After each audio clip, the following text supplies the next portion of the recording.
আজ সকালে ঘুম থেকে উঠেই ভাবলাম ব্রেকফাস্টটা আজ বেশ খুব সহজ সরলভাবে বানিয়ে নেব। আর খুব সেই স্কুলের ছোটোবেলাকার টিফিনের কথা মনে পড়ছিল। মা যখন সকালবেলা আলুর তরকারির সঙ্গে লুচি কিংবা রুটি আলু ভাজা দিত, সেই সময়ে সেই টিফিন খাওয়ার খুব মন হচ্ছিল। সেই জন্য ভাবলাম তাহলে আজকে রুটি আর আলু ভাজায় চটজলদি বানিয়ে নেওয়া যাক। যদিও হাজব্যান্ড নেই, হাজব্যান্ড না থাকলে খুব একটা এরকম খাওয়ার আমার খেতে ইচ্ছাও করে না, যে এত তোড়জোড় করে কে বানাবে। সেদ্ধ ভাত কিংবা এক তরকারি ভাতেই আমি তখন বেশ দিনটা সেরে নিই। কিন্তু তবুও খেতে যখন ইচ্ছা হয়েছে, একা থাকলেও তাও কি, নিজের জন্য বানাতে তো হবেই।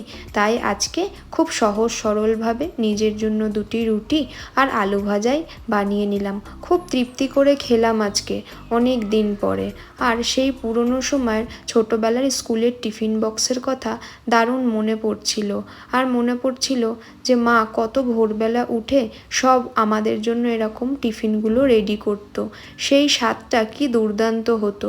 আর মনের মধ্যে একটা বেশ কিউরিসিটি কাজ করতো যে আজকে টিফিন বক্সে কি আছে। যাই হোক, দেখুন, কথা বলতে বলতে আমার আস্তে আস্তে ব্রেকফাস্টও রেডি হয়ে গেল।